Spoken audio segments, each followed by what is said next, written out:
सोचिए, क्या होता है जब एक महान योद्धा युद्ध के मैदान में अपने ही परिवार को दुश्मन के रूप में पाता है। आज हम भगवद गीता के ठीक उसी दिल दहला देने वाले मोड़ पर नजर डालेंगे, जहां नायक अर्जुन का पतन दुनिया के सबसे बड़े आध्यात्मिक ज्ञान की शुरुआत बनता है। हमारे इस रोजाना विश्लेषण में आपका स्वागत है। आज हम एक नायक को टूटते हुए देखेंगे। ये पूरी कहानी हम हर दिन एक एक करके सामने लाएंगे। तो हमारे साथ इस सफर पर बने रहने के लिए सब्सक्राइब जरूर कर लें। तो चलिए शुरू करते हैं। तो सीन कुछ ऐसा है, कुरुक्षेत्र का विशाल मैदान, दो बड़ी बड़ी सेनाएं आमने सामने खड़ी हैं और ठीक इसी वक्त महान योद्धा अर्जुन कृष्ण से कहते हैं कि रथ को दोनों सेनाओं की बीच में ले चलिए, उन्हें अपने दुश्मनों को एक आखिरी बार देखना है। अर्जुन उवाच दृष्ट्वेमं स्वजनम कृष्ण युयुत्सुम समुपस्थितम। जैसे ही कृष्ण रथ को बीच में रोकते हैं, अर्जुन के मुंह से जो ये शब्द निकलते हैं ना, ये सिर्फ शब्द नहीं है, ये तो उनके अंदर उठ रहे एक जबरदस्त तूफान का पहला संकेत है। यानी अर्जुन ने कहा, हे कृष्ण, यहाँ युद्ध के लिए जो लोग खड़े हैं, जो एक दूसरे को मारने पर तुले हैं, ये तो मेरे अपने लोग हैं। तो अर्जुन के इस पतन की वजह क्या है? कोई बाहरी ताकत नहीं, बल्कि एक बहुत ही भयानक एहसास कि सामने खड़े लोग दुश्मन हैं ही नहीं, वो तो उनके अपने दादा हैं, गुरु हैं, भाई हैं। और बस यही एक सच उनकी पूरी दुनिया हिलाकर रख देता है। और इस पूरे संकट की जड़ है बस एक शब्द, स्वजनम, मतलब मेरे अपने लोग। बस इसी एक पल में अर्जुन की जो पहचान एक योद्धा की थी, वो कहीं पीछे छूट जाती है और एक बेटे की, एक पोते की, एक शिष्य की पहचान उस पर हावी हो जाती है। ये जो शारीरिक रिश्तों का मोह है ना, वो उनके क्षत्रिय धर्म पर भारी पड़ रहा है। और ये जो मानसिक सदमा है, ये सिर्फ दिमाग तक ही नहीं रहता, ये एक जहर की तरह उनके पूरे शरीर में फैलने लगता है। अब सिर्फ उनका मन ही नहीं, उनका शरीर भी बगावत पर उतर आया है। जरा देखिए कि ये संकट उनके शरीर पर क्या असर डाल रहा है।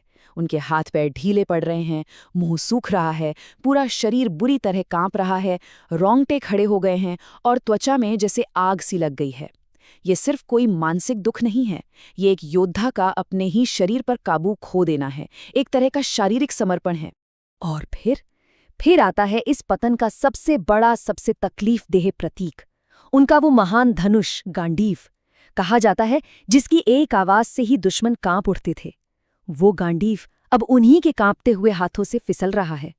ये सिर्फ एक हथियार का गिरना नहीं है, ये अर्जुन के आत्मसंयम का, उनके पूरे अस्तित्व का फिसलना है। शरीर तो जवाब दे ही चुका है और अब अर्जुन का मन भी एक भयानक बवंडर में फंस गया है। वो योद्धा जो अपनी एकाग्रता के लिए मशहूर था, अब पूरी तरह से बिखर चुका है। वो कहते हैं कि मेरा मन बुरी तरह उलझ गया है, मैं खुद को संभाल नहीं पा रहा हूँ, मैं खड़ा तक नहीं रह पा रहा हूँ। वो अपना धैर्य, अपना संतुलन सब कुछ खो चुके हैं और इस मानसिक उथल-पुथल में और गहरे धंसते चले जा रहे हैं। और देखिए, इस हालत में भी अर्जुन एक बहुत ही चतुर तर्क पेश करते हैं। वो कृष्ण को केशव कहकर बुलाते हैं। केशव का मतलब है केशी नाम के राक्षस को मारने वाले। तो ये दरअसल एक छिपा हुआ सवाल है। हे कृष्ण, आपका काम तो दुष्ट राक्षसों का वध करना है, फिर आप मुझसे मेरे अपने ही पूजनीय परिवार वालों को मारने के लिए क्यों कह रहे हैं? अब उनका जो तर्क करने वाला मन था ना, वो भी अंधविश्वास में डूब रहा है। उन्हें हर तरफ सिर्फ बुरे संकेत, अपशगुन ही दिख रहे हैं और वो इस नतीजे पर पहुंचते हैं कि अपने ही लोगों को मारकर इस युद्ध से कुछ भी अच्छा, कोई कल्याण या जिसे श्रेयस कहते हैं, वो हासिल हो ही नहीं सकता। अब अर्जुन सिर्फ भावनाओं में बहकर बात नहीं कर रहे हैं, अब वो युद्ध के खिलाफ एक बहुत ही ठोस, एक तर्क के साथ अपनी दलील पेश करते हैं। अर्जुन का तर्क यहाँ पर बिल्कुल साफ है। वो एक तरह से हिसाब लगा रहे हैं। एक तरफ है जीत का इनाम, मतलब एक राज्य, दुनिया भर के सुख, और दूसरी तरफ है उस जीत की असली कीमत, यानी हमारे अपने गुरु, पिता और भाइयों की जान। तो ऐसी जीत का फायदा ही क्या जिसे सेलिब्रेट करने के लिए कोई अपना ही जिंदा न बचा हो? ये तो एक खोखली और दर्द भरी जीत होगी। और यहाँ अर्जुन अपना आखिरी फैसला सुना देते हैं।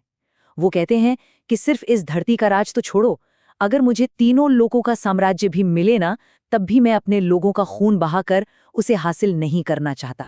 एक बार फिर अर्जुन कृष्ण के ही एक नाम का इस्तेमाल करते हैं अपने तर्क को और मजबूत करने के लिए। वो कृष्ण को मधुसूदन कहते हैं, यानी मधु नाम के राक्षस को मारने वाले। और उनका इशारा फिर से वही है कि हे कृष्ण, आपका काम राक्षसों का संहार करना है, अपने ही आदरणीय परिवार वालों का नहीं। ये धर्म नहीं हो सकता, ये तो अधर्म है। तो अब कहानी उस मोड़ पर आ खड़ी हुई है जहां हमारे नायक ने पूरी तरह से घुटने टेक दिए हैं।